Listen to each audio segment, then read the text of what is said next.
नमा समय साराय स्वानुभूत्या चकासिते चित स्वभावाय भावाय सर्वभावान्तरच्छिदे अनंत धर्मणस्तत्वं पश्यन्ति प्रत्यगात्मना अनेकांतमयी मूर्ति नित्यमेव प्रकाशिता वंदे तु सब्बसिद्धि ध्रुवे अचल मनोभवं गतिं पत्ते मोक्षामि समय पाहुण मृणमोक्ष केवली कठिनम्। समय सार ग्रंथ आचार्य कुंद देव द्वारा रचित आज से 2000 वर्ष पूर्व यह ग्रंथ लिखा गया है और दिगंबर परंपरा में जो सबसे महान आचार्य जिनकी कीर्ति जिनका यश सारे जगत में फैला था, ऐसे आचार्य कुंद देव जिनके नाम पर दिगंबर आमना चलती है, प्रत्येक प्रतिमा आदि पर आचार्य कुंद देव का नाम मिलता है। हम सबका बहुत भाग्य है कि 2000 वर्ष बाद भी हमें आचार्य कुंद देव का ग्रंथ पढ़ने सुनने समझने मिल रहा है और पूज्य गुरुदेव श्री की कृपा से इस ग्रंथ को पढ़ना समझना बहुत आसान हो गया है। तो हमें इसको बहुत गहराई से पढ़ना चाहिए और समझना चाहिए। क्यों समझना चाहिए? क्योंकि हम सब अनंत काल से अनंत दुख भोगते आ रहे हैं और हम सब वर्तमान में भी अभी अनंत आकुलता को ही भोग रहे हैं और सारे उपाय हमने करके देख लिए हैं। सारे उपाय जो हम सुखी होने के समझते थे, वे सारे उपाय एक एक करके झूठे सिद्ध हुए हैं और समय बीतता जा रहा है। बचपन में सारी दुनिया समझाती थी कि पढ़ाई लिखाई करो, कुछ काबिल बनो, तुम सुखी हो जाओगे, मस्ती करोगे। लेकिन पढ़ लिख के बाद नौकरी की तलाश करो, नौकरी तलाश करने के बाद शादी करो, शादी करने के बाद क्या करो? बाल बच्चे करो, फिर क्या हो गया? पालो बस। ये सुखी होने का कहाँ उपाय है? और फिर धीरे धीरे अपन बूढ़े होते चले जाते हैं और बच्चे बड़े होते चले जाते हैं। ऐसे ही परंपरा चलती रहती है और ऐसे करते करते एक दिन मर जाते हैं और सोचते रहते हैं कि साहब वो कौन सा आदमी है जिसने कहा था कि सुखी हो जाओ। कि यार अब हमें क्या पता, ये दुनिया कहती है, हमारे माँ बाप कहते थे। तो तुम्हें अकल नहीं थी कि माँ बाप खुद तो सुखी नहीं हुए, वे तुम्हें क्या सुखी रास्ता बताएंगे? तो इसीलिए हम सबको बहुत गंभीरता से बहुत चिंतन मनन करना चाहिए। इस संसार में जो दौड़ चल रही है, तो सारी दुनिया भीड़ दौड़ लगा रही है। कोई धन के पीछे, पैसे, मकान, दुकान, पद, प्रतिष्ठा, मंदिर, है ना, राजनीति, सब में लगे हुए हैं लोग। आखिर वास्तव में इनकी अंतोगति क्या है? अंत में जीव के हाथ में क्या आता है? ये पर्याय, ये सब पैसा, रुपया, धन दौलत, शोहरत, पद प्रतिष्ठा, पत्नी, बच्चे सब यहीं पड़े रह जाते हैं और ये जीव चला जाता है। इसलिए थोड़ा सा गहराई से विचार करो। पीछे से साउंड आ रहा है, क्या आवाज आ रही है? कोई आवाज आ रही है क्या? पंखे की आवाज आ रही? पंखे की? आज मैंने पंखा थोड़ा पास में लगाया है, उसकी तो नहीं आ रही है? पंखे की आ रही है? पंखा बंद कर दूं? है ज्यादा डिस्टर्ब हो रहा है? अच्छा, करवा देता हूँ। पापा इधर आना एक मिनट, ये पंखा बंद कर देना, ये उधर से बंद कर दो। अब तो नहीं आ रही? नहीं नहीं, रहने दो, अब तो नहीं आ रही। अब ठीक हो गया ना? अब वो मैंने आज थोड़ा पास में रख लिया, मुझे ऐसा लग रहा है। कोई बात नहीं, आपको समझ में आ जाए चाहे मुझे कितनी गर्मी लगे चलेगा, लेकिन वो आपको सही समझ में आना चाहिए, है नहीं? तो देखो मैं क्या कह रहा था कि बहुत गंभीरता से ये अपने को अवसर मिला है और ज़्यादा से ज़्यादा एकांत में बैठ के वस्तु स्वरूप का विचार करने का अभ्यास करो। ज़्यादा धर्म के नाम पर दौड़ नहीं लगानी है, ज़्यादा नहीं समझना है। जितना समझ लिया है वो अपने आप में पर्याप्त है, ठीक है ना? बस अब थोड़ा-सा ये बीच-बीच में अपन समझ रहे हैं, समझा रहे हैं, वो एक चर्चा के लिए है कि ज्ञान में भगवान आत्मा ऊर्ध्व रहे, ख्याल में रहे ना। तिलकराज जी कह रहे थे कल कि साहब हमने आपके प्रवचन में कल निर्भर हो गए कि क्षयोपम ज्ञान का तो बढ़ाने का कोई मतलब नहीं है। देखो भाई, निर्भर तो हो जाना, लेकिन आत्मा में जाने का पुरुषार्थ करना, आत्मा में एकांत में तत्व विचार नहीं छोड़ना, वो गहरा से गहरा अभ्यास करना। हाँ, ये बात पक्की है कि शास्त्रों को पढ़ने में, बहुत ज़्यादा याद करने में, बहुत ज़्यादा उलझने में कुछ धर्म नहीं है, लेकिन जो वस्तु स्वरूप की क्लियरिटी है, और क्लियरिटी का भी अर्थ इतना समझ लो कि आपको आत्मा और आश्रव के बीच में भेद दिखने लगे, आत्मा और शरीर अलग-अलग है ये बात समझ में आने लगे, एक द्रव्य दूसरे द्रव्य का कर्ता धर्ता नहीं है, कार्य निमित्त से नहीं होता, कार्य उपादान से होता है। इतनी बात आपको क्लियर हो गई तो समझ लेना कि कंसेप्ट क्लियर है। अब बहुत कंसेप्ट क्लियर करने की जरूरत नहीं है। फिर क्या करने की जरूरत है कि अब बार-बार इसी बात का चिंतन मनन एकाग्रता पूर्वक और ध्यान के माध्यम से एकांत में बैठ के बार-बार वस्तु विचार करके कि वास्तव में कार्य उपादान से ही होता है, निमित्त से नहीं होता। निमित्त कुछ नहीं करता, पैसे, मकान, दुकान, घर गृहस्थी से सुख नहीं मिलता। तो इन्हीं बातों का बार-बार और अभ्यास करो और निचोड़ निकालो। और जैसे गन्ने का रस निकालते देखा है? गन्ने का रस पीते हो कि नहीं पीते हो? तो गन्ने का रस निकलते देखा है कि नहीं देखा, मशीनों से निकलता है। तो देखो अपन को क्या लगता है, जब वो पहली बार चलाता है, फिर दूसरी बार चलाता है, फिर तीसरी बार चलाता है, तो अपन 3-4 बार में हार मान जाते हैं। अपन सोचते हैं अरे अब छोड़ दे भाई, उसमें कुछ भी नहीं होगा। लेकिन वो कहता है कि बाबूजी शांति से खड़े रहो, अभी असली रस तो इसमें अभी निकलेगा। ये तो बहुत अंदर इसमें रस है। ऐसे ही तत्व ज्ञान में शास्त्रों की गहराई में कुछ नहीं है। शास्त्रों की गहराई में तो वही बात है जो है।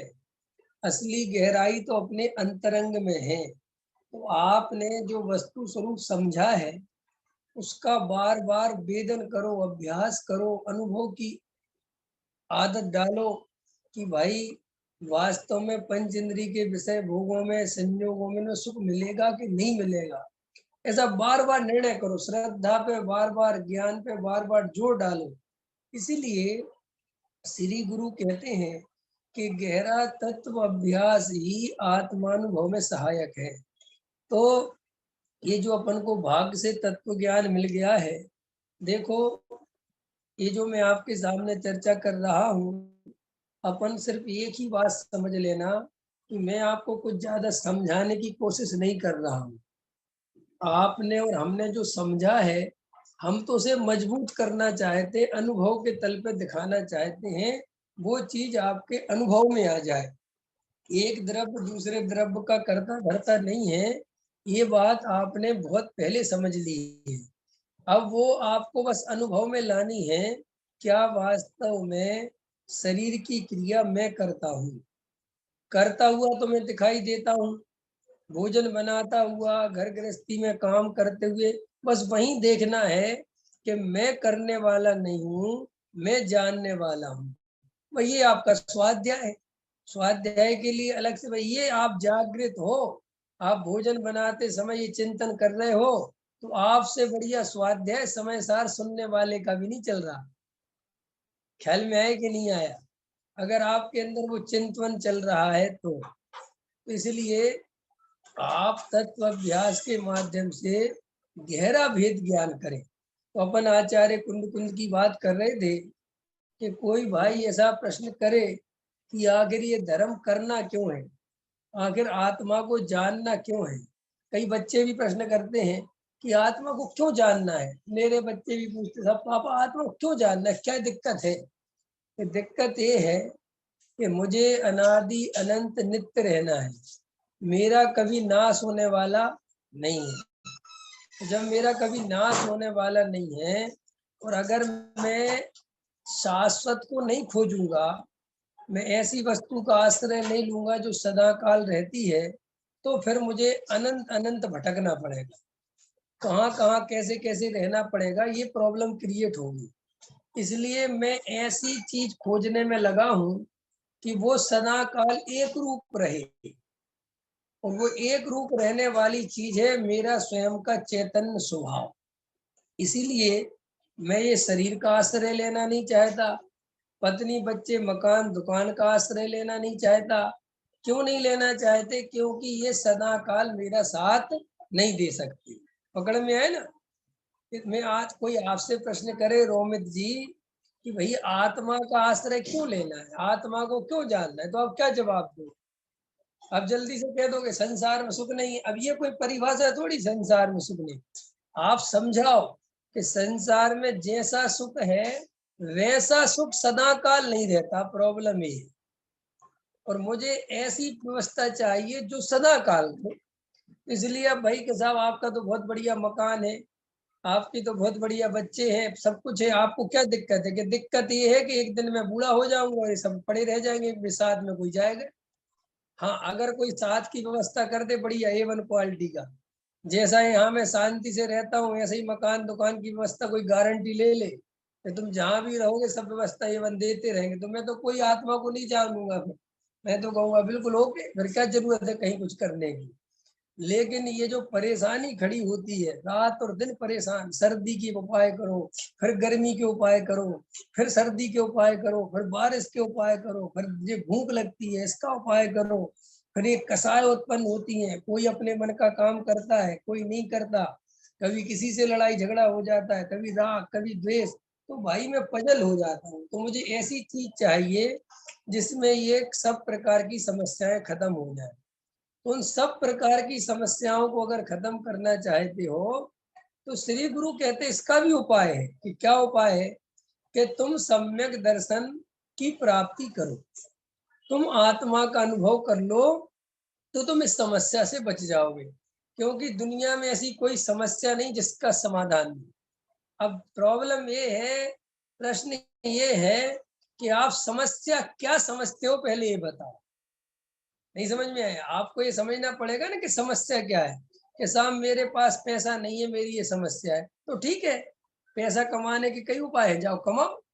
कि साहब मेरी समस्या ये है कि मैं थोड़ा सा बॉडी बिल्डर नहीं हूँ, जाओ जिम विम में जाओ, बन जाओगे बॉडी बिल्डर।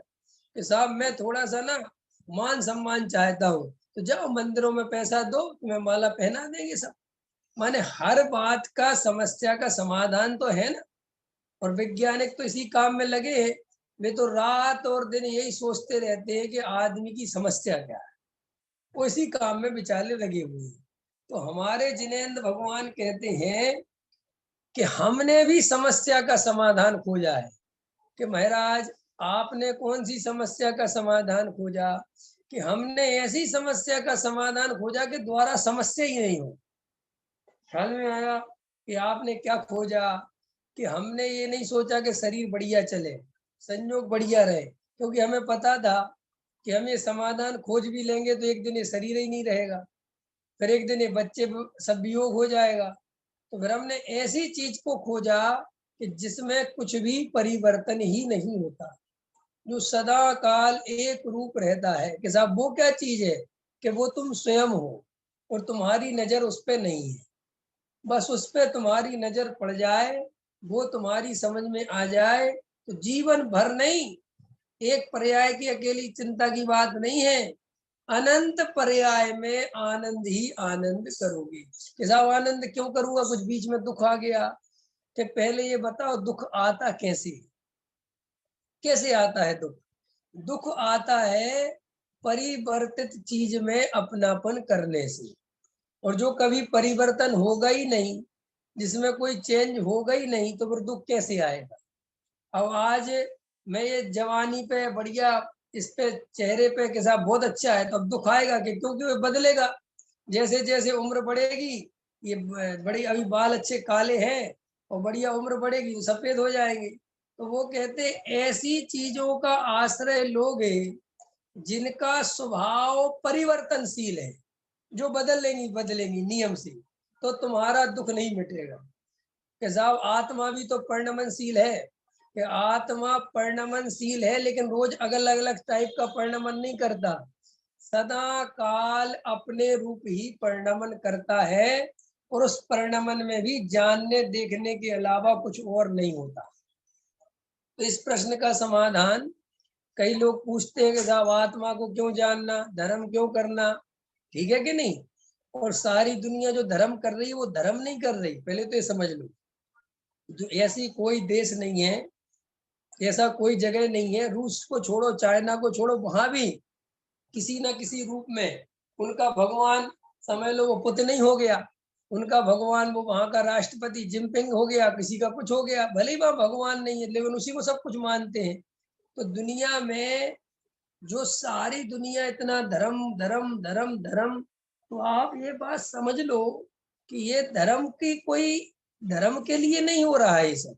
ये किसी को मोक्ष जाना है या आत्मा पाने, ये बात नहीं है। तो ये सारी दुनिया इतना धर्म क्यों कर रही, जैनी भी सार रात और दिन लगे, तो उनको ध्यान से देखो कि वो क्या करते हैं।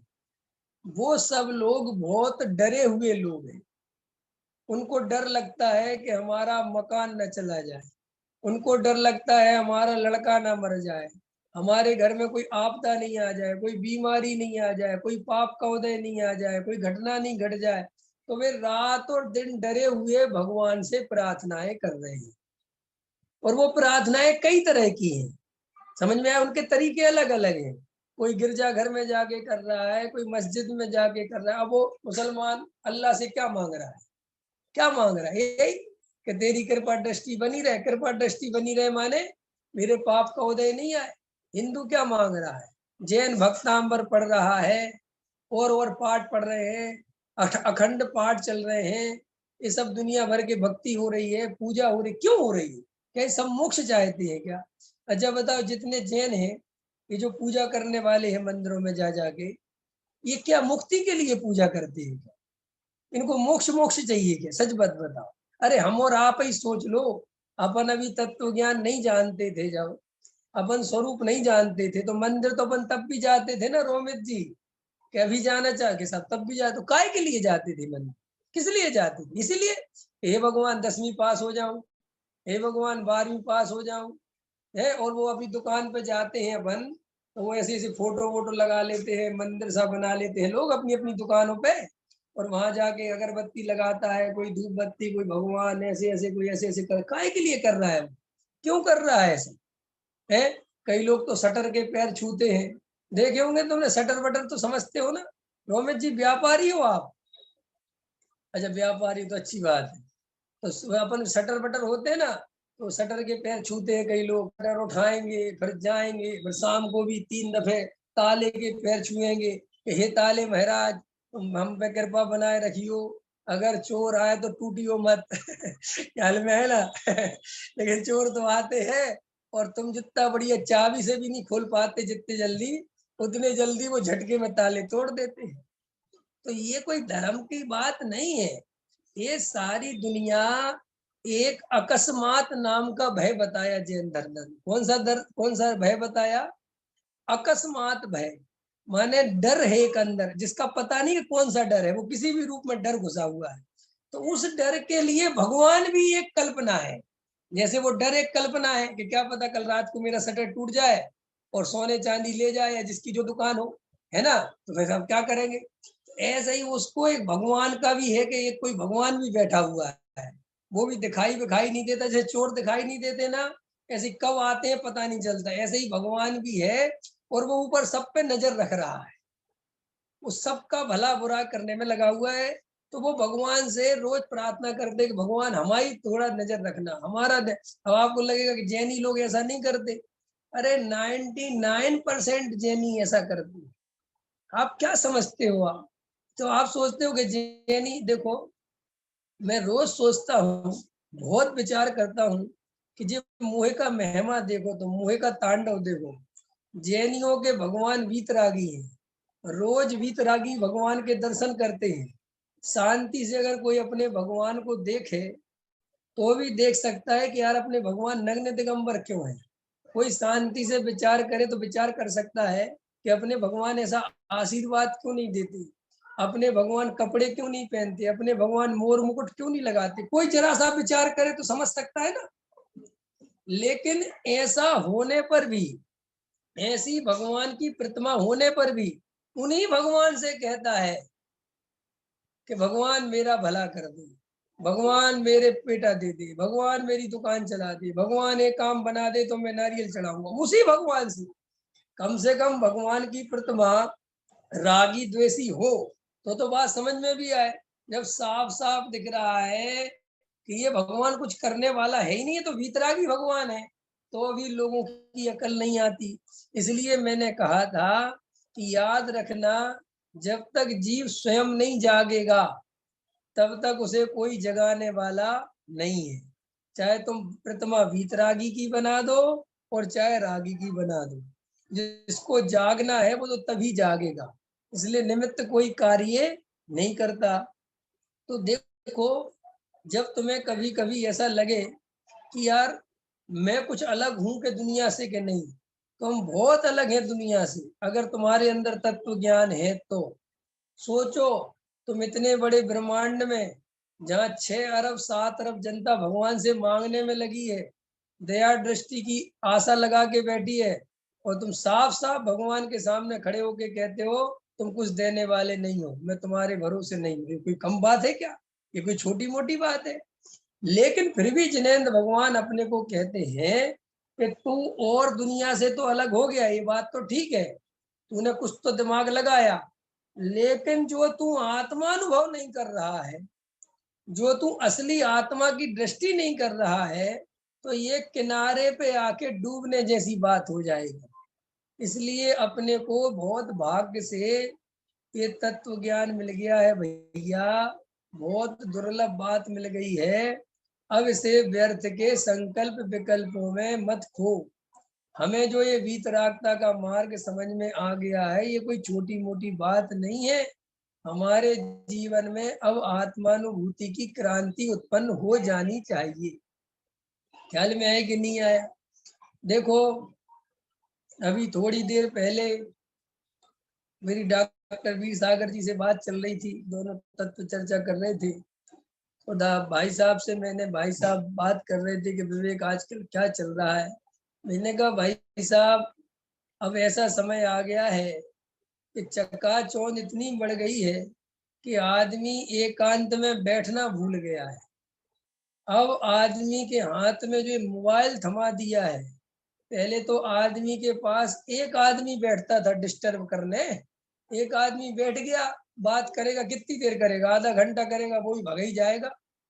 लेकिन आजकल एक मोबाइल के अंदर हजारों आदमी है, कई तरह के ऐप है। एक ऐप बंद करो तो दूसरा ऐप पे हाथ चला जाता है, दूसरा ऐप बंद करो तो तीसरे ऐप पे हाथ चला जाता है। एक व्हाट्सएप में हजारों नंबर सेव है, लोग स्टेटस देखने में लगे हुए हैं, लोग फेसबुक के स्टेटस देखने में लगे हुए हैं। आज मदर्स डे है, चाहे घर में मम्मी बैठी हो, उससे दो प्रेम की बातें करने का टाइम नहीं है, लेकिन वो मदर्स डे उस पर डालते फिर रहे फेसबुक पे, हमारी माँ हमारी माँ हमारी माँ। तो ये जगत में जो वर्तमान में स्थिति बन गई है, हर जगह भीड़ इकट्ठी हो गई। अब एकांत ढूंढना बहुत कठिन है, बहुत कठिन है, क्योंकि अब तीर्थों पे जाओ तो वहां आदमी इकट्ठा हो गया है।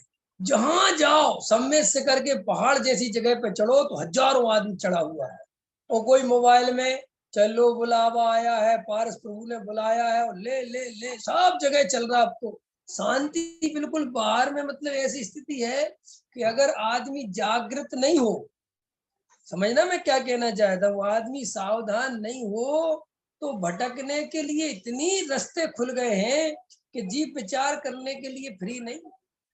देखो मोबाइल में एक प्रवचन बंद करो तो लोग दूसरे पंडित का लगा लेते हैं, दूसरे पंडित का बंद करो तो तीसरे पंडित का लगा लेते हैं, और वे सोचते हैं कि अपन तो बहुत बढ़िया है, अपन तो बहुत सदुपयोग कर रहे हैं। अरे भाई, सदुपयोग तो कर रहे हो, लेकिन वो उपयोग तो सारा पर में ही जा रहा है। अपने बारे में खुद को कब देखोगे? इनकी सुनी उसकी सुनी, अपनी कब सुनोगे? देखो भैया, शांति से बैठ के पूजा पाठ में अब रंगारंग कार्यक्रम चालू हो गए। अब विधानों में शांति नहीं है, विधानों में भी दे दे दे। ये मैं मोक्षों की बात कर रहा हूँ। अब विधान में भी इतने गीत संगीत, इतने भजन, इतने गायक, ये तर्ज वो तर्ज सब लगे हुए हैं। कोई बैठ के ये देखने को शांति से राजी नहीं है कि यार मुझे धर्म करना है, और इन सब में धर्म है नहीं, और मेरा सारा टाइम इन्हीं कामों में निकल जा रहा है। लोग पहले तीर्थ क्षेत्रों पे जाते थे, 4-4-6 दिन शांति से रहते थे, क्योंकि बहुत लंबी यात्रा होती थी। 2-2 दिन में, 3-3 दिन में पहुंचते थे ट्रेनों से, समय बहुत। अब आज के समय में यात्रा तो हो गई है सुपर फास्ट वाली, 8 घंटे में उठा के किसी को कहीं से कहीं रख दो, और प्लेन में बैठा दो तो 3 घंटे में तो पूरा भारत नाप लेता है। अब उस आदमी को 2 दिन में शिखर जी करके आना है, गया फटाफट, सेट है बिल्कुल मामला, सीधा गया, सुबह उठा, पांचनाथ पे पहुंचे, पांचनाथ की पूजा करी, वापस आए, वापस आ गए। एक आदमी हमारे दिल्ली में है, वो बिहार में रहते हैं, यहाँ से प्लेन की टिकट कराते हैं और पता करते हैं फलाने महाराज कहाँ हैं, और वहां के आसपास का टिकट बनवाते हैं प्लेन से, और सीधा उतरते हैं सुबह 4-5 बजे के सुबह स्टाइल टाइम सेट करके, और 6 बजे वहां पहुंच जाते हैं, और भक्ति पूजा सब करके 10 बजे आहार दे के महाराज को, और वापस 12 बजे की प्लेन पकड़ के वापस अपनी दिल्ली आ जाते हैं। अब कितना फास्ट है बोलो। वैसे ऐसे बहुत सारे लोग हैं। तो दुनिया इतनी फास्ट हो गई है, उस फास्ट के चक्कर में आदमी के चित्त में शांति से बैठना भूल गया है आदमी। अब आज हमारे पास रिलैक्स करने के नाम पे मोबाइल है। देखा होगा तुमने, जब अपनी पत्नी काम वाम करके शांति से बैठती है तो सबसे पहले मोबाइल उठाती, वो कहती है मैं रिलैक्स हूँ, रिलैक्स। और उस समय पत्नी से कहो कि 1 गिलास पानी दे दो, वो कहती समझ में नहीं आ रहा, अब थोड़ा रिलैक्स तो करने दो। तो रिलैक्स माने क्या? मोबाइल चलाओ। अब देखो किसने क्या स्टेटस लगाया, किसने क्या किया, कौन क्या हो रहा है, कौन सी सहेली कहाँ गई, कौन सा मित्र कहाँ है, वही काम में लगे। तो हमारे पास अब अपने से मिलने का समय बहुत कम बचा है, और आपको अपने से मिलना है तो अब एकांत ढूंढना ही पड़ेगा, कोई उपाय नहीं है। इसलिए शिखर जी जाओ, कहीं सिद्ध क्षेत्र पे जाओ तो कोशिश करो कि भैया सबको वंदना पे भेज दो। सबसे कहो बहुत धर्म है, जाओ वंदना करे, और वंदना करे और सब। और कोई कहे तुम नहीं चल रहे रोमित जी, कहना मेरे पैर में थोड़ी तकलीफ हो गई, जबकि हुई नहीं, तो वही कहेगा ये तो मायाचारी है। ये मायाचारी नहीं है, ये भैया जगत के जीवों के प्रपंचों से बचने के लिए ऐसी मायाचारी भी काम की है। हम व्यर्थ की मायाचारी तो करते हैं, और जहाँ काम की मायाचारी वहां ईमानदार बन जाते हैं। हम तीर्थ पे तो झूठ नहीं बोलेंगे। अरे झूठ काहे के लिए बोला, पहले ये देखो। इसलिए बोला है कि ये सब ऊपर चले जाएंगे तो मैं शांति से बैठ के 1-2 घंटे 4 घंटे धर्म ध्यान तो करूंगा, कुछ तो आत्मा की तरफ देखूंगा, कुछ तो विचार करूंगा। तो ये आपको और हमारे जीवन में, ये बाहर के जो लोग कहते हैं ना बाहर में क्या करें, ये मैं अभी का जो बोल रहा हूँ, आपको बाहर में किन चीजों का ध्यान रखना है, इन चीजों का ध्यान रखना है कि बाहर में ज्यादा से ज्यादा जब भी अवसर मिले एकांत में बैठने की व्यवस्था करो, धर्म ध्यान में, वेद ज्ञान की कला में अपने उपयोग को लगाओ, ठीक है ना। और बिल्कुल कोशिश करो, किसी को त्याग नियम लेना हो तो नियम ले लो कि हम 5 घंटे मोबाइल नहीं चलाएंगे। ये आज के समय में जमी कंद और रात्रि भोजन के ज्यादा बड़े से त्याग, बड़ा त्याग। ख्याल में आया कि नहीं आया? हाँ, सच बता रहा हूँ, अभी रात्रि भोजन उतना बड़ा पाप नहीं बचा जितना शास्त्रों में लिखा है, घबराना नहीं। ख्याल में आया कि नहीं आया? लेकिन अभी जो मोबाइल चलाना जितना बड़ा पाप है, ये शास्त्रों में लिखा नहीं। प्रॉब्लम हमारे साथ यही तो है कि हम शास्त्रों में वो चीजें खोज रहे जो हजारों वर्ष पहले लिखी गई, और उनको हम आज भी उतना ही सही मान रहे। जबकि अब आज की डेट में अपडेट होना चरणान योग का बहुत जरूरी है जैनियों के लिए। नहीं, जैनियों की तो जिंदगी वैसे ही खराब भई जा रही है, क्योंकि नया अभी वर्तमान का जो द्रव्य क्षेत्र काल भाव है, अभी कौन सा आचरण करना चाहिए, समझ में आया? रोमित जी हमारे एक मित्र हैं, वो हमसे कहते हैं तुम यार सारी बातें बहुत बढ़िया बढ़िया बोलते हो, लिख दिया करो। हमने कहा लिखना मेरे बस की बिल्कुल नहीं है, मैं सिर्फ बोल सकता हूँ, मेरे से लिखा कुछ भी नहीं जाता। ख्याल में है कि नहीं है? अब मेरी बातों को कोई लिख दे इकट्ठा करके तो अलग है, मेरे बस का नहीं है लिखना। क्यों? कि अब नहीं है उस जाति की योग्यता, नहीं लिखा जाता मेरे से। मैं तो अपने गुरुजी को सजेशन देता रहता हूँ कि आप अच्छे अच्छे लिखते हो, ये बात उसमें जोड़ देना, ये बात और कह देना। तो वो कहते तुम लिखो, मैं कहता मेरे से नहीं लिखा जाता। तो अपन को लकीर के फकीर नहीं बन के, देखो भाई, आत्म कल्याण करने के लिए उपयोग चाहिए। क्या चाहिए? आचार्य अमृतचंद देव ने समय सार में जीव की जो संपत्ति बताई कि जीव राजा की संपत्ति क्या है, जीव का असली धन क्या है, तो उन्होंने कहा ज्ञानमयी उपयोग। क्या कहा उन्होंने? किसको संपत्ति कहा? बोले जो उपयोग है ना, ये तेरी संपदा है, ये तेरी संपत्ति है, तू इसको बर्बाद मत होने दे। क्योंकि आत्मा को जानने के लिए, आत्मा का श्रद्धान करने के लिए, भेद ज्ञान करने के लिए बाहर से कुछ नहीं चाहिए, अंदर में जो तेरा उपयोग है वो चाहिए। इसलिए कहते हैं कि बाहर की चीजों में ज्यादा मत उलझो। इसलिए नहीं कि बाहर की चीजें कुछ खराब है, अच्छी या बुरी है, वो इसीलिए कि तुम्हारा उपयोग बाहर में लगा रहेगा तो तुम अंदर में कैसे जाओ। अब देखो, कोई कहे साहब कश्मीर जाना और सम्मेद शिखर जाना बराबर है, नहीं, बराबर नहीं है। अगर तुम्हारी दृष्टि है तो, और तुम पे दृष्टि नहीं है, तुम सम्मेद शिखर में भी पिकनिक मना रहे हो और कश्मीर में भी जाके पिकनिक मना रहे हो, तो बात बराबर ही हो गई, फिर क्या मतलब?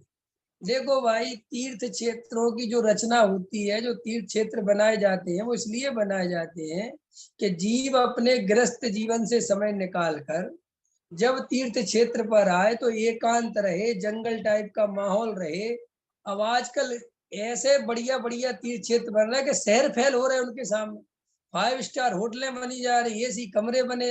अब लोगों को समझ ही भी नहीं आता कि अब तीर्थ पे आए भी है कि नहीं आए, उनको कुछ अंतर ही नहीं दिखता। इसीलिए भाई, हम लोगों को इन सब का क्या महत्व है ये समझ के साधना करनी है। स्वाध्याय क्यों करा जाता है पता है आपको? स्वाध्याय इसलिए नहीं करा जाता कि आप पढ़ते रहो, गाथाएं याद कर लो, कहाँ क्या लिख, इसलिए नहीं किया जाता। स्वाध्याय तो इसलिए किया जाता है कि इसमें जो अपन ने अभी आधे घंटे चर्चा करी, जो आत्मा की बातें सुनी, अब इसको एकांत में बैठ के गहराई से अवलोकन करना, प्रयोग करना, प्रैक्टिकल करना, इसका नाम असली स्वाध्याय है। ये जो बाहर में पढ़ना, अभी जैसे आप मेरा प्रवचन सुन रहे हो, मैं आपसे तत्व चर्चा कर रहा हूँ, ये वास्तव में स्वाध्याय नहीं है। ये असली स्वाध्याय कब कहेगा? कि जो आपने चर्चा सुनी अभी, जो बातें आपके ख्याल में आई हैं, इन बातों को एकांत में बैठ के आपको विचार करना है। ख्याल में है तो आपकी वो स्वाध्याय समझ लो असली तक, थोड़ा जड़ तक आप पहुंच रहे हो। लेकिन बहुत सारे लोग हैं, स्वाध्याय करते हैं, फिर कल क्या विषय चलेगा, फिर कल क्या विषय चलेगा, बस इसी काम में लगे हैं। तो देखो, अपन को जो आचार्य कुंद कुंद मिल गए हैं और अपन थोड़ा भीड़ से अलग तो हो गए हैं। क्या अलका जी? अपन भीड़ से थोड़ा सा अलग तो हो गए हैं, लेकिन अभी थोड़ा और अलग होने की जरूरत है।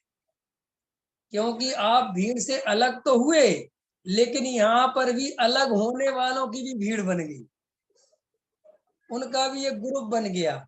और वो जब ग्रुप बन जाता है तो फिर वो रंग राग का ही काम चालू हो जाता है। समझ में आया कि नहीं आया?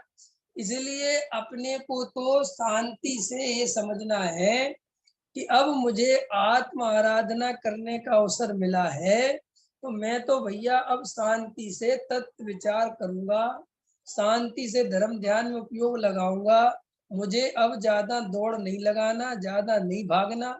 लेकिन कई लोग इसका अर्थ गलत निकाल लेते हैं कि वो कहीं भागना आगना तो बंद कर देते हैं, लेकिन वे आत्मा में नहीं लगते, वे राग आदि के पोषण में लग जाते हैं।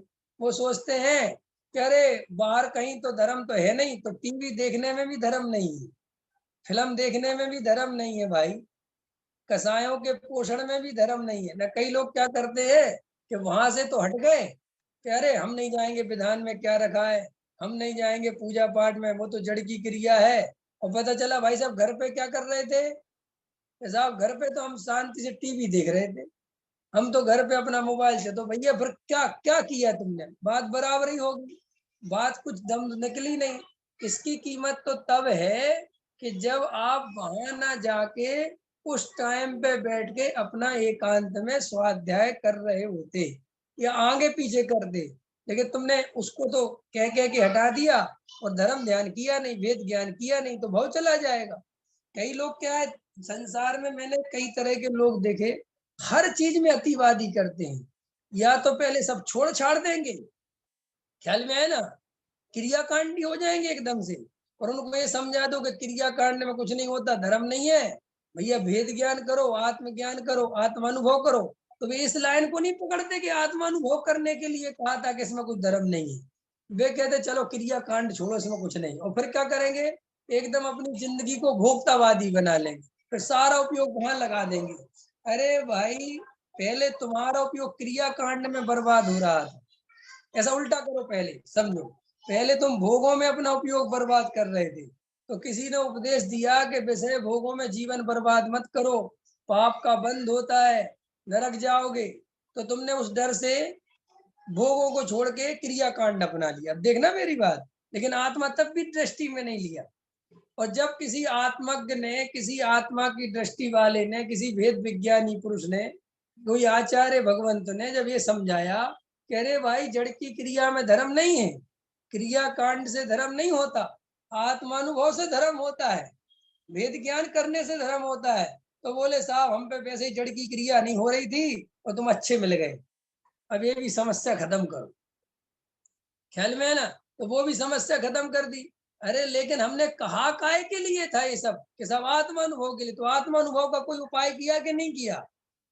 कल परसों मैंने प्रवचन में कहा था कि कोई भाई, मान के चलो, उदाहरण दे रहा हूँ थोड़ा समझने के लिए, किसी भाई ने भावुकता में रात्रि पानी छोड़ दिया, उदाहरण के लिए, अब वो कोई महाराज के पास गया, छोड़ दिया पानी, अब बाद में तकलीफ होने लगी, पानी प्यास लगने लगी, नहीं पीड़ा सही जा रही, तो उस भाई ने कहा कि साहब ऐसे में क्या करना चाहिए। मैंने कहा कोई नहीं, पानी पीने लगो, और उसकी जगह रात में अगर स्वाध्याय नहीं करते थे तो 2 घंटे स्वाध्याय करो।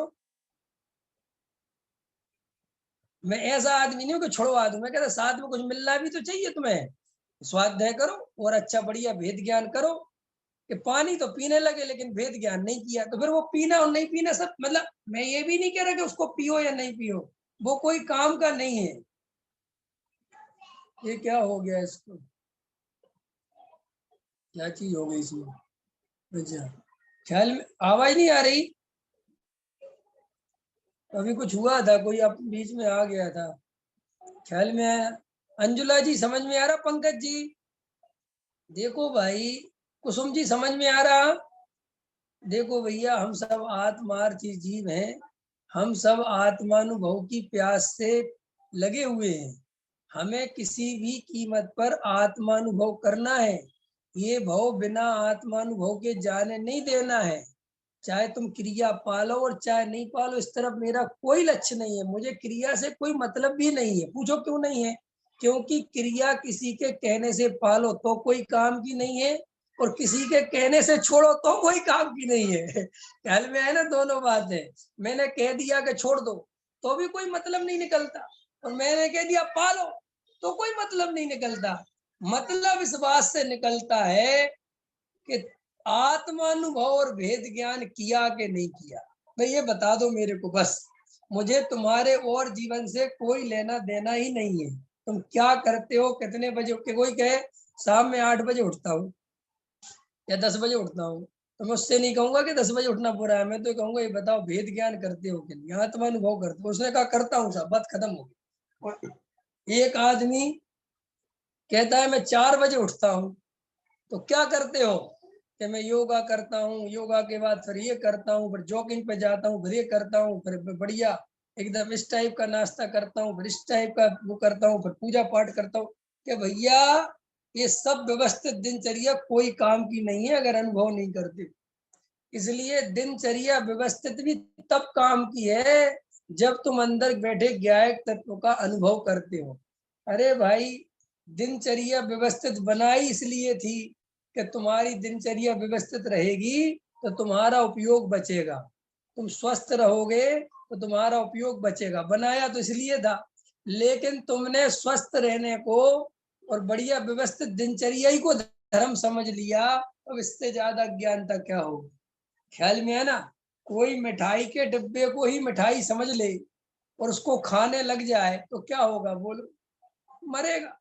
जैसे श्री गुरु कहते हैं कि तुम्हें हमने जो धर्म के लिए समय बचाने के लिए जो थोड़ा क्रिया कांड बताया था कि भाई एक टाइम रोटी खाना, दूसरी टाइम मत खाना, इसलिए नहीं कि दूसरी टाइम रोटी खाने से कुछ होता है, इसलिए कि दूसरे टाइम की रोटी में समय बचेगा, आलस नहीं आएगा, तुम्हारे अंदर जागृति बनी रहेगी। लेकिन तुमने रोटी नहीं खाने को धर्म समझ लिया। अंतर समझ में आया कि नहीं आया? अपने यहाँ एक भी क्रिया अवैज्ञानिक नहीं है, सारी क्रियाएं वैज्ञानिक हैं, लेकिन उनका उपयोग नहीं करने के कारण वे अवैज्ञानिक सी लगने लगी हैं। जैसे अब आपके सामने कोई मान के चलो वैज्ञानिक आ जाए, कोई विदेशी आ जाए, वो आपसे पूछे रात्रि भोजन क्यों नहीं करती, निधि जी, विनायक साहब, क्या जवाब दोगे आप? रात्रि भोजन इसलिए नहीं करते, सूरज चला जाता है, जीव राशि उत्पन्न हो जाती है। ख्याल में है ना?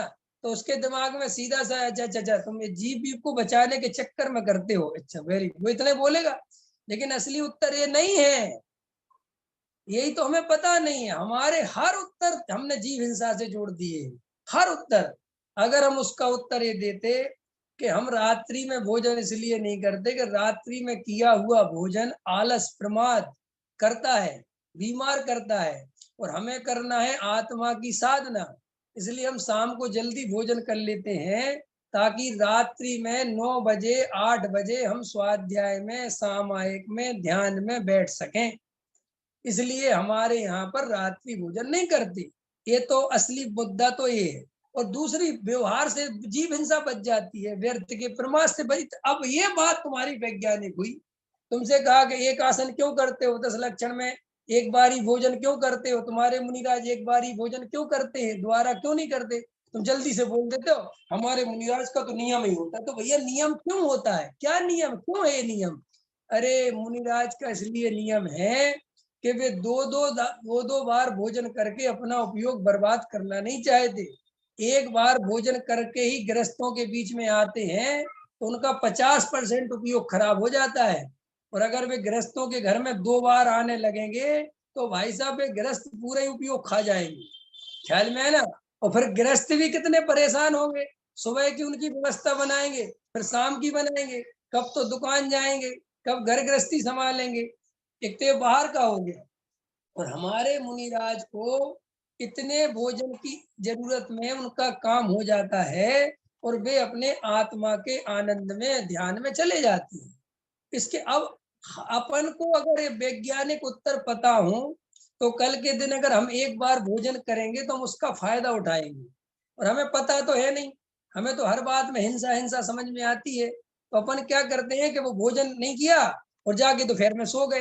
तो आपको पता ही नहीं कि आपने भोजन किस लिए नहीं किया था, आपने उसका उपयोग ही नहीं किया। 10 लक्षण पर्व आते हैं तो काय के लिए आते हैं कि 10 लक्षण में दुकान मत खोलो, ये मत खोलो, अरे कम से कम 10 दिनों में तो दुकान बंद कर दो। तो काय के लिए बंद करवा रहे दुकान?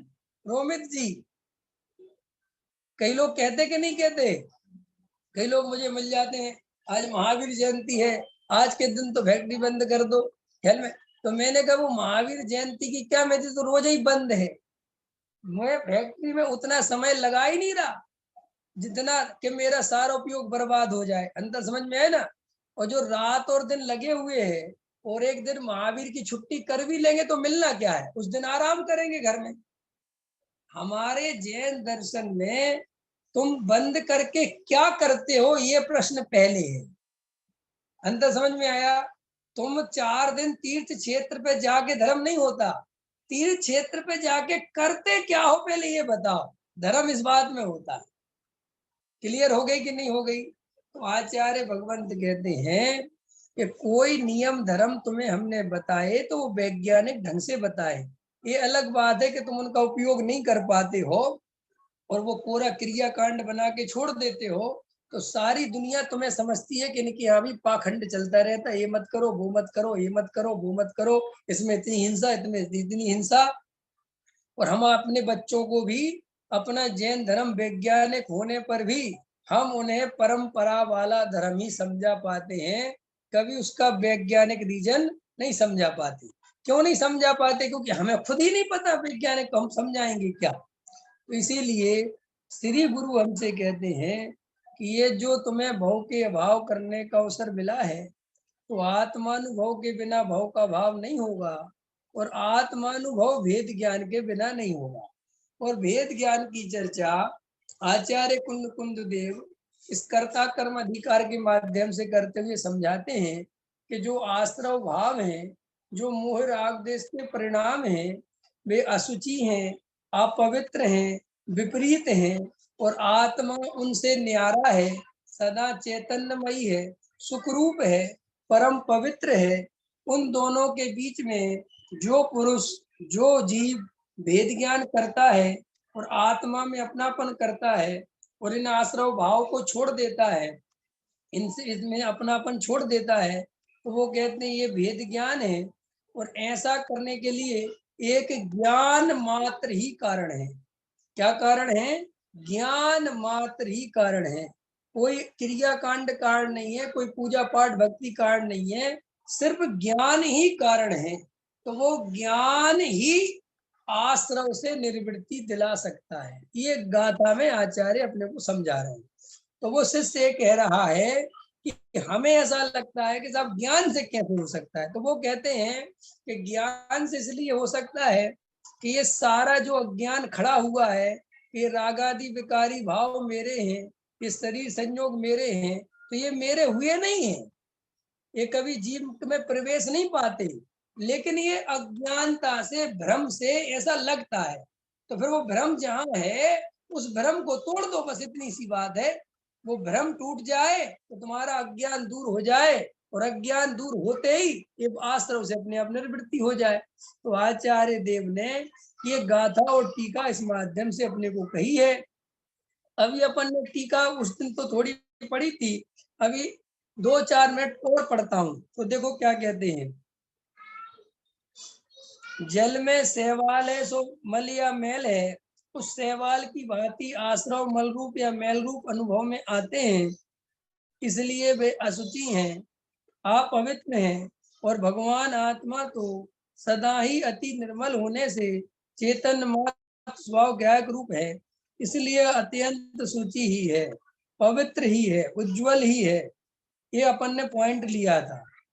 अगला पॉइंट है, आश्रव के जड़ स्वभाव होने से वे दूसरे के द्वारा जानने योग्य हैं, क्योंकि जो जड़ हो वह अपने को तथा पर को नहीं जानता, उसे दूसरा ही जानता है।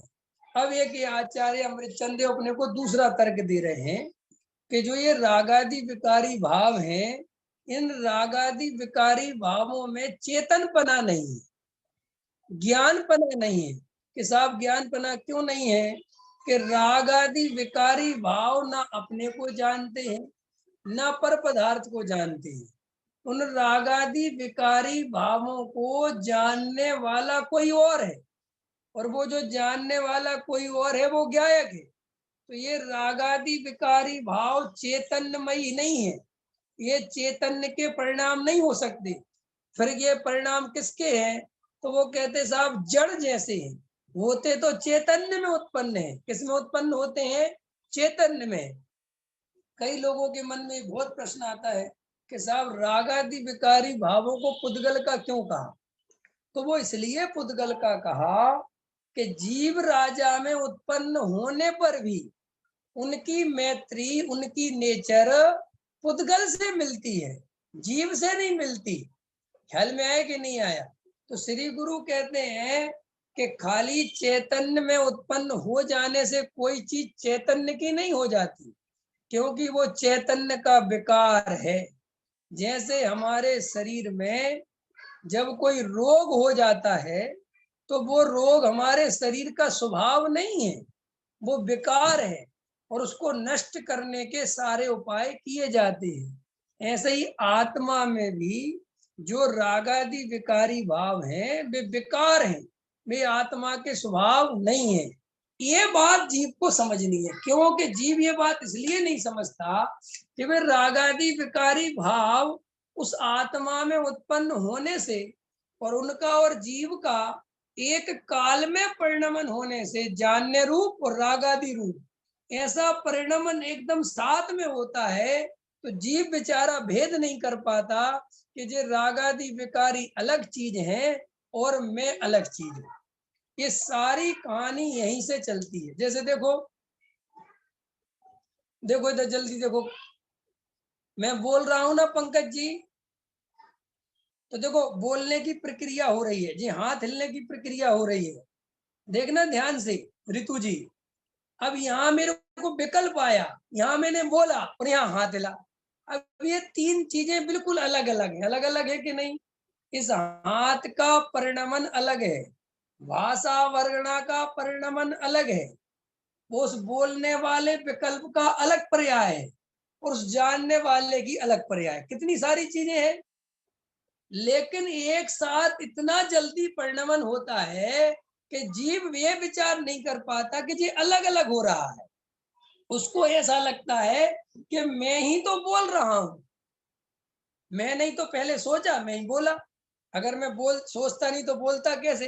अब वो कहते नहीं, सोचने वाला अलग है और बोलने वाला अलग है और जानने वाला अलग है। तो ऐसे ही आचार्य कहते हैं कि जीव को एकांत में बैठ के ध्यान क्यों करना पड़ता है? रोमित जी, विनोद जी, डॉक्टर विनोद जी, अपन को ऐसा प्रश्न होना चाहिए मन में कि साहब आत्मा की साधना के लिए एकांत क्यों जरूरी है? हम भीड़ में जाके करें तो क्या दिक्कत है? ऐसा प्रश्न होना चाहिए ना मन में। वो इसलिए एकांत में करना पड़ता है कि काम जितना बारीक होता है, सूक्ष्म होता है, जितना डिफिकल्ट होता है, उसको उतनी ज्यादा एकांत चाहिए। जैसे देखो पढ़ने वाला विद्यार्थी हो तो मोटे मोटे विषय तो हल्ला के बीच में ही पढ़ लेता है, लेकिन गणित निपटाना हो, कोई बारीक बात, तो भैया वो कहता मम्मी पापा आवाज नहीं करना, टीवी पे बंद कर दो। उससे कहो यार पढ़ाई तू करे और तपस्या हम करें, कि पढ़ाई करवानी है तो तुम्हें ये सब करना पड़ेगा ना, मेरे बस की नहीं है। तो जैसे लोक में जितनी सूक्ष्म चीज हो, उपयोग भी उतना ही सूक्ष्म करना पड़ता है।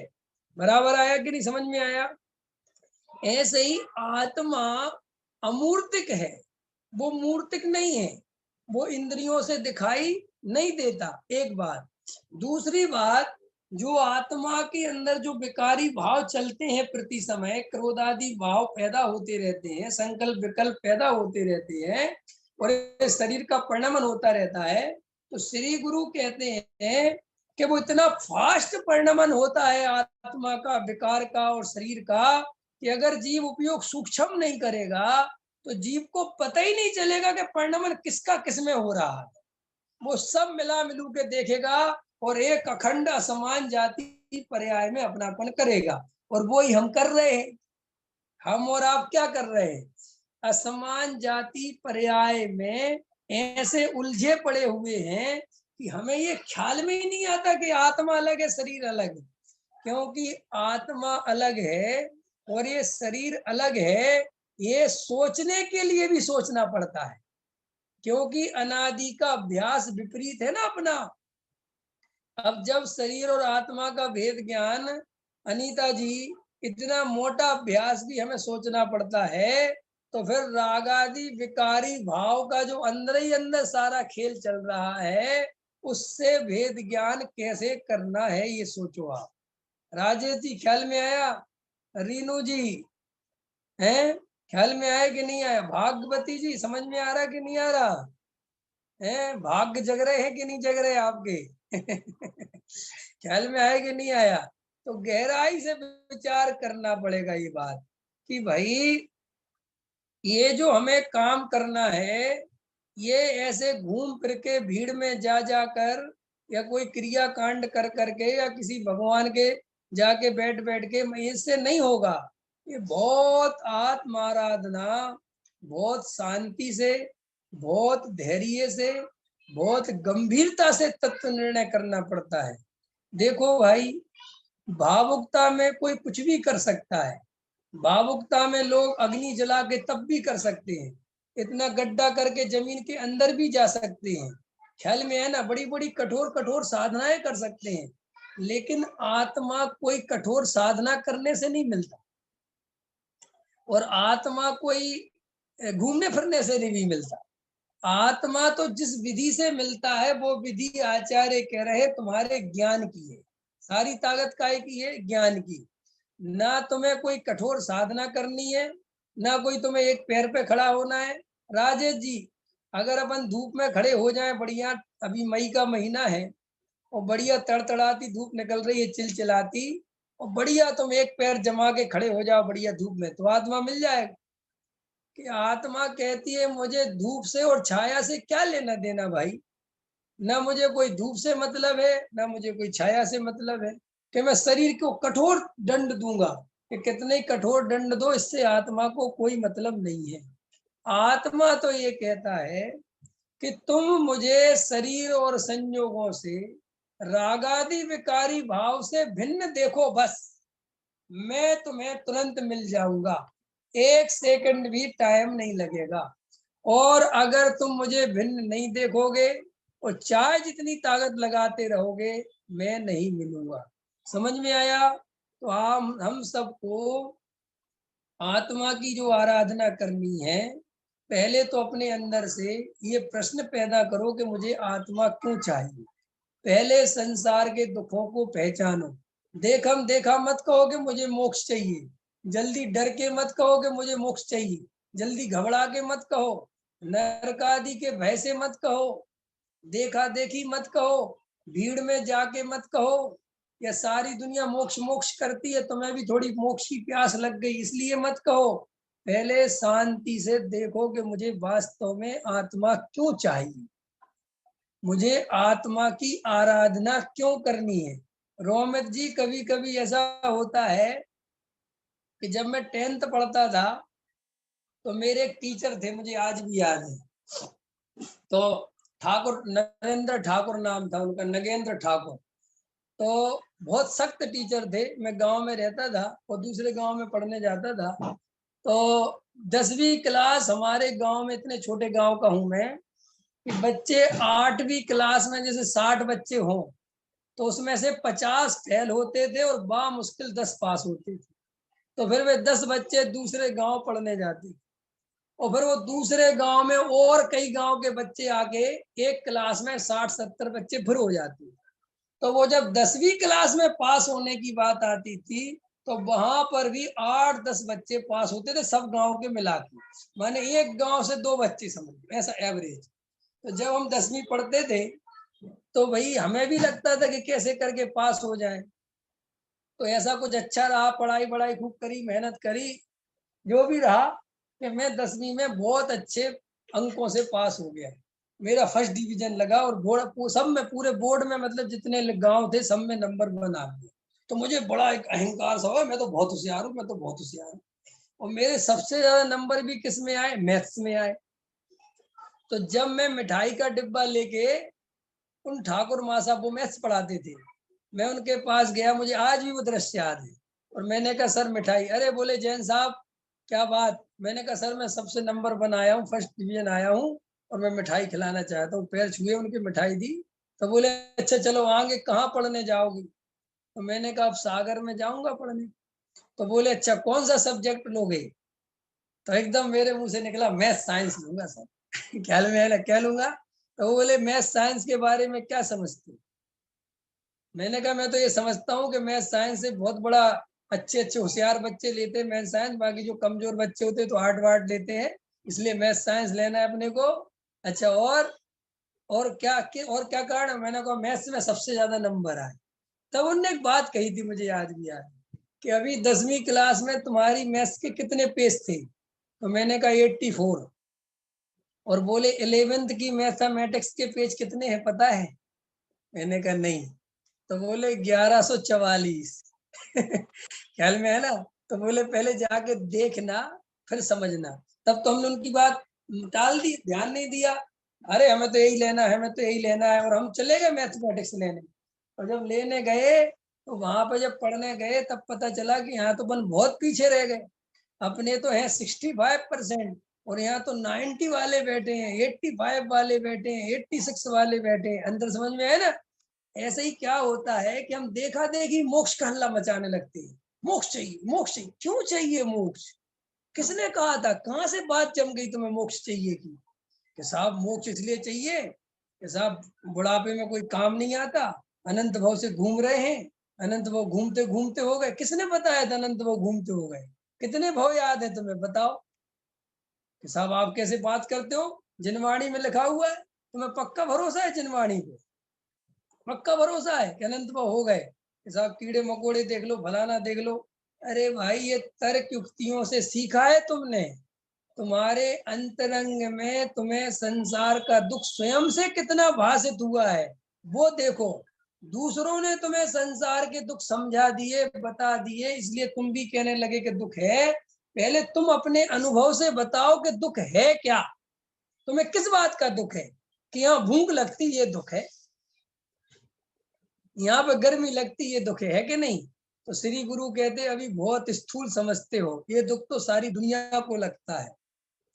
जिसे क्रोध मान माया लोभ कसाय का दुख भाषित हो जाए, समझ लेना उसने थोड़ी बहुत कुछ वस्तु स्वरूप की समझ पैदा की है।